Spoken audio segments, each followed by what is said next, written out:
Assalamualaikum warahmatullahi wabarakatuh.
Saudara-saudara kaum muslimin sekalian, kita saudara-saudara yang daripada berkata-kata apabila khatib sedang berkhutbah, kerana menurut tujuan hadis Rasulullah SAW yang telah diriwayatkan oleh Abu Hurairah radhiyallahu anhu bahwasanya Rasulullah SAW telah bersabda, maksudnya barang sesiapa berkata-kata ketika khatib sedang berkhutbah, walaupun memperingatkan sahabatnya dengan berkata diam saja sekalipun, maka nescaya luputlah pada waktu solat Jumatnya.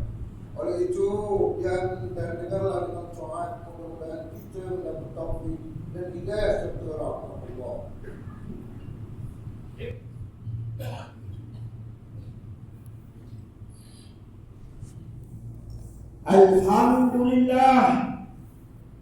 Alhamdulillahil qail iz awal fityatu ilal kahf faqalu rabbana atina min ladunka rahmah wa hayyi' lana min amrina rashada wa darabna ala sinina adada ashhadu an la ilaha illallah wahdahu la syarika lah wa ashhadu anna Muhammadan abduhu wa rasuluh. Allahumma salli wa sallim ala sayyidina Muhammad wa ala alihi wa ashabihi ajma'in. Amma ba'd. Faya ibadallah, ittaqullaha usikum wa iyaya bittaqwallahi faqad fazal muttaqun. Qala Allah Ta'ala fi kitabihil aziz, ya ayyuhalladzina amanu ati'u Allah wa ati'u Rasul wa ulil amri minkum fa in tanaza'tum fi syai'in farudduhu ila Allah wa Rasul in kuntum tu'minuna billahi wal yawmil akhir zalika khairun wa ahsanu ta'wila. Yang bermaksud, wahai orang yang beriman, taatlah kamu kepada Allah dan taatlah kamu kepada Rasulullah dan kepada ulil amri, yaitu orang berkuasa daripada kalangan kamu. Kemudian jika kamu berbantah-bantah, ini perselisihan dalam suatu perkara, maka hendaklah kamu mengembalikannya kepada kitab Allah, yaitu kitab Al-Quran dan As-Sunnah Rasulnya. Jika kamu benar-benar beriman kepada Allah dan hari akhirat, yang demikian adalah lebih baik bagi kamu dan lebih elok pula kesudahannya. Sidang Jumaat yang dirahmati Allah sekalian, marilah kita meningkatkan sifat ketakwaan kita kepada Allah Subhanahu wa Ta'ala dengan berusaha bersungguh-sungguh dalam melaksanakan segala perintahnya dan berusaha juga untuk meninggalkan segala larangannya. Mudah-mudahan kita mendapat suatu rahmat dan suatu keberkatan hidup di dunia dan di akhirat kelak. Khutbah pada minggu ini akan memperkatakan tajuk yang amat penting. Belia beriman, tonggak pembangunan negara. Sidang jemaat yang dirahmati Allah sekalian, golongan belia merupakan golongan yang sering digambarkan sebagai cerminan wajah negara di masa akan datang. Banyak harapan dan impian akan terpikul di bahu golongan-golongan belia ini bagi menerjemahkan kemajuan sesebuah negara di masa hadapan.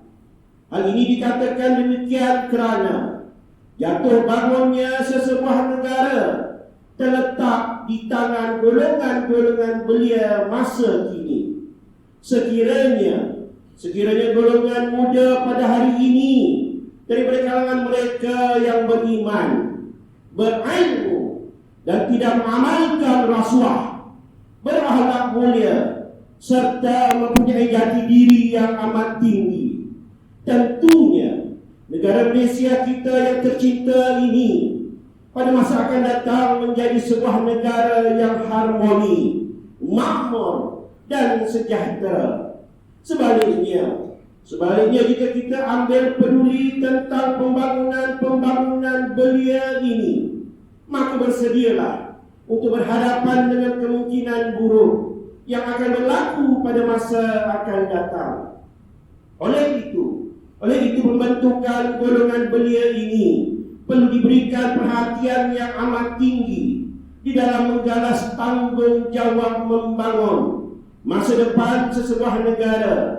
Firman Allah Subhanahu wa Ta'ala yang dibacakan pada awal khutbah tadi di dalam surah Al-Kahfi ayat 10 hingga 11 yang bermaksud, ingatkanlah peristiwa ketika serombongan orang muda pergi ke gua, lalu mereka berdoa, wahai Tuhan kami, kurniakanlah kami rahmat dari sisimu dan berilah kemudahan-kemudahan serta pimpinan kepada kami untuk keselamatan agama kami. Lalu kami ditidurkan mereka dengan banyaknya, dengan nyenyaknya di dalam gua itu bertahun-tahun yang banyak bilangannya.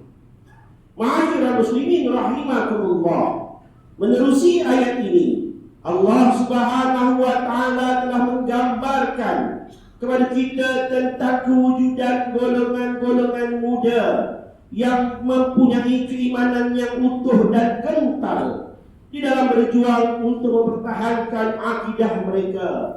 Allah Subhanahu wa Ta'ala telah memberikan kepada mereka petunjuk dan jalan keluar bagi setiap masalah yang dihadapi. Mereka berjaya menyembunyikan diri ke dalam gua dan telah diberikan keselamatan oleh Allah Subhanahu wa Ta'ala bagi mengelakkan ancaman daripada penguasa yang zalim. Sesungguhnya kisah ini telah menceritakan kepada kita tentang golongan muda yang cekal lagi berani, sehingga Allah Subhanahu wa Ta'ala telah merakamkannya di dalam Al-Quranul Karim sebagai renungan buat golongan-golongan muda yang berada di akhir zaman ini. Peristiwa ini telah menunjukkan bahawa golongan-golongan belia hendaklah memiliki keimanan dan pegangan akidah yang kukuh di dalam berhadapan dengan pelbagai ujian dan dugaan yang sangat-sangat mencabar. Sekiranya golongan belia ini tidak mempunyai keimanan dan keyakinan akidah yang kuat lagi utuh, maka akan lahirlah gejala-gejala yang tidak sehat seperti penyalahgunaan dadah, pergaulan bebas, budaya songsang dan berbagai lagi yang akan merosakkan kehidupan masyarakat dan masa hadapan negara Malaysia yang tercinta ini. Oleh itu golongan belia perlu memiliki nilai keimanan yang tinggi bagi menjamin kehidupan yang bermanfaat di dunia yang sementara ini dan seterusnya memperoleh keuntungan di akhirat kelak. Di dalam sebuah hadis yang telah diriwayatkan oleh Al-Imam Al-Bukhari daripada Abu Hurairah radhiyallahu anhu bahwasanya baginda Rasulullah sallallahu alaihi wasallam pernah bersabda memberi peringatan yang bermaksud 7 golongan yang dinaungi Allah di bawah naungannya waktu tidak ada naungan selain naungannya. Yang pertama, imam, yang pemerintah, pemimpin yang adil. Kedua, pemuda yang dalam masa mudanya beribadat kepada Allah. Ketiga, orang yang menyebut yang mengingati Allah ketika sendirian lalu menitis air matanya. Keempat, pemuda yang terpaut hatinya untuk selalu hadir di masjid-masjid untuk beribadat. Yang kelima, orang yang berkasih sayang kerana Allah semata-mata. Yang keenam, laki-laki yang dirayu oleh seorang perempuan yang cantik, tetapi dia mengatakan, yang menolak, sesungguhnya saya takut kepada Allah. Dan yang ketujuh, yaitu yang terakhir, orang yang bersedekah dan disembunyikannya sehingga tangan kirinya tidak mengetahui apa yang diperbuat yang diberikan oleh tangan kanannya. Sidang Jumaat yang dirahmati Allah sekalian, selain itu golongan belia Muslim perlu memiliki sifat jati diri yang teguh, berpaksikan akidah yang benar, iman yang kukuh dan akhlak yang mulia lagi terpuji bagi mencorakkan hala tuju agama Islam itu sendiri. Seseorang belia Muslim hendaklah membersihkan akidahnya daripada sebarang kepercayaan dan daripada sebarang fahaman yang bercanggah dengan ajaran agama Islam. Mereka perlu meningkatkan mutu ibadat dan berusaha menambahkan ilmu agama Islam sebagai benteng di dalam menghadapi segala cabaran di dalam kehidupan di akhir zaman ini. Para belia hendaklah berdamping dengan rakan-rakan yang boleh memberi nasihat dan tunjuk ajar yang betul di dalam perkara-perkara kebaikan serta mengambil berat di antara satu sama lain. Mereka juga hendaklah menjalankan usaha-usaha dakwah agar agama Islam terus berkembang dan senantiasa melibatkan diri di dalam kegiatan kerohanian seperti mengimarahkan masjid-masjid dan surau, pusat-pusat pengajian Islam dan lain-lainnya yang dapat memberi kebaikan kepada diri mereka sendiri. Golongan belia-belia juga hendaklah senantiasa turut serta dalam kerja-kerja kesukarelawan dan sebagai tanggungjawab kemasyarakatan. Selain itu, golongan belia ini perlu prihatin kepada isu-isu yang melanda negara dan isu yang melanda umat Islam pada hari ini dengan membantu menyumbang buah fikiran dan tenaga bagi membangunkan negara dan agama Islam yang tercinta ini. Hal ini kerana keprihatinan beliau kepada setiap isu-isu yang berlaku akan dapat mematangkan fikiran, akan dapat meluaskan pengalaman serta dapat menyelesaikan sesuatu isu secara bersama. Sifat-sifat seperti inilah perlu dijadikan amalan dan budaya di dalam kehidupan golongan belia bagi menghadapi hari-hari mendatang yang semakin mencabar. Sidang Jumaat yang dirahmati Allah sekalian, sebagai rumusan bagi mengakhiri khutbah pada minggu ini, mimbar ingin menyeru kepada para belia yang hadir pada hari ini agar menjadi golongan belia yang beriman dan memiliki akidah yang kukuh, landaskan pegangan al-sunnah wal jamaah.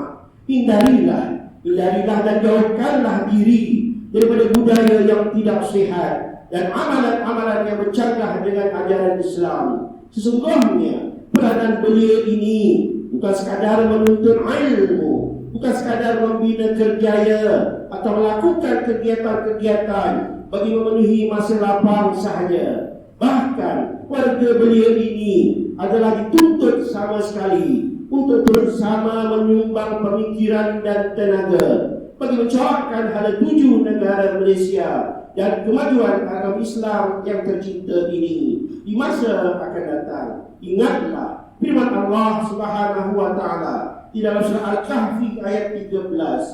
Nahnu naqussu 'alaika naba'ahum bil haqq innahum fityatun amanu bi rabbihim wa zidnahum huda.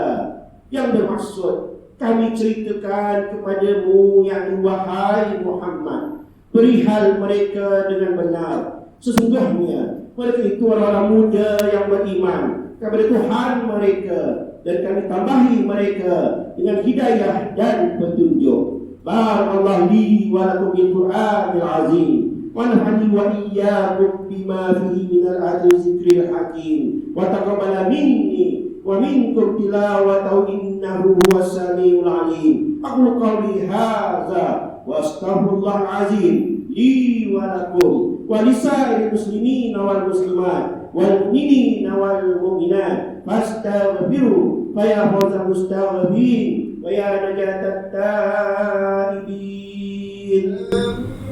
آمين يا موفق الطائعين وفقنا لطاعتك أجمعين وتب علينا وعلى المسلمين واغفر لنا ما يكون واستغفر الله العظيم استغفر الله. Alhamdulillah hamdan katsiran kama amar.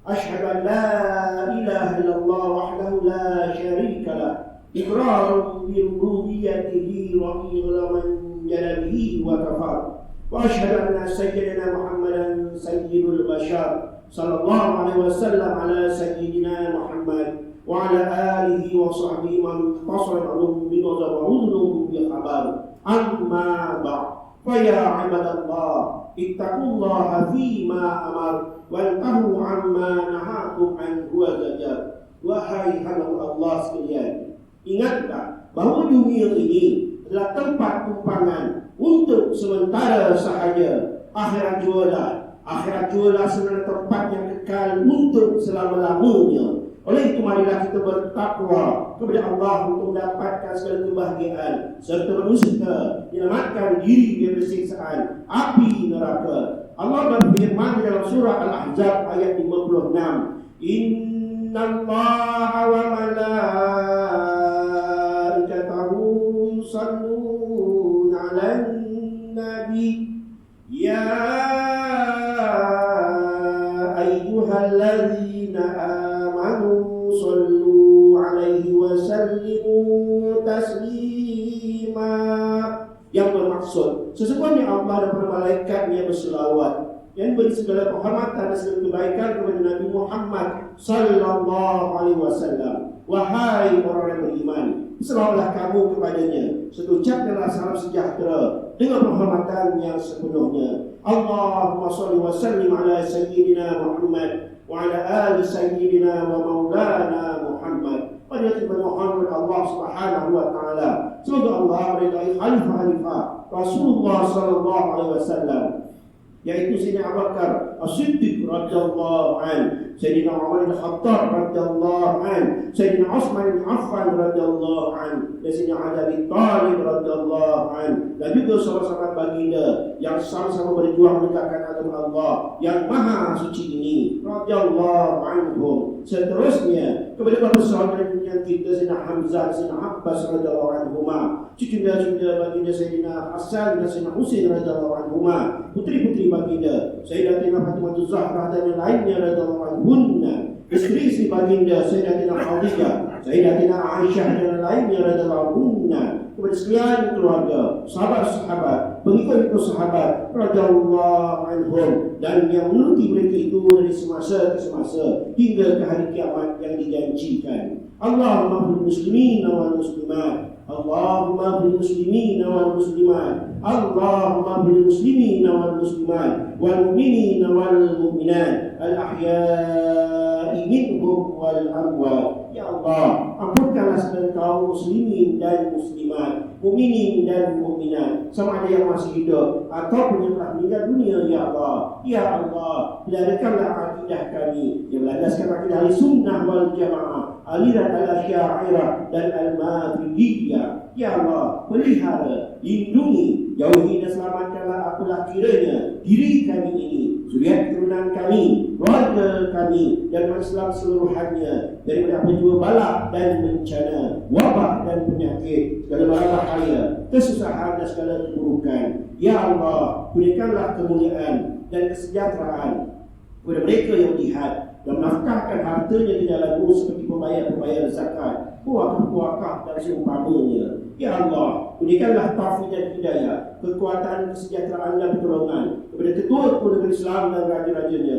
aslinya kepada Adil Al-Harith di Syari'i Atik, Sultan Ibrahim bin Mahmud Iskandar, Sultan yang bertuan bagi negeri, dan kepada Ta'zim dan Ta'zim, dan juga kepada Raja Sofia bin Al-Mar Musa Idrisya, Permaisuri Johor, kepada Tengku Ismail Sultan Ibrahim Tengku Mahmud Johor, dan kepada Cipul Besar Khalidah binti Mustamam, paduka putera-putera dan putrinya, kerabat-kerabatnya raja dan rakyat sekalian. Allah ma'al Islam wal muslimin wahzul kafrat wal musyrikin wa kullaman huwa muddin. Allah farij humumal muslimin wa biddain 'anil madinin wa hasil khalasal masjunin wa hadzal balad amina mutma'inna rahiyya wa sa'ira biladil muslimin. Amin amin amin ya rabbal alamin. Allah wadahilna wa zurriyatina wa usulana wa furu'ana al-jannata wa abrar. Ya Aziz, Ya Ghaffar, Ya Rabbal Alamin. Rabbana hablana min azwajina wa zurriyatina qurrata a'yun waj'alna lil muttaqina imama. Rabbana ighfir lana wa li ikhwanina alladhina sabaquna bil iman wa la taj'al fi qulubina ghillan lil ladzina amanu. Rabbana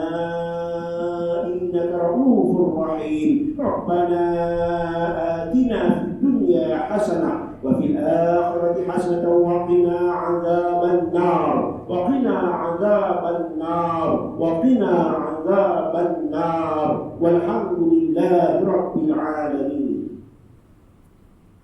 Ibadallah, innallaha ya'muru bil 'adli wal ihsan wa ita'i dzil qurba wa yanha 'anil fahsya'i wal munkari wal baghi ya'idhukum la'allakum tadhakkarun. Wasbullaha 'azim yazkurkum washkuruhu 'ala ni'amihi yazidkum wa la zikrullahi akbar wallahu ya'lamu ma tasna'un. Aqimus shalah.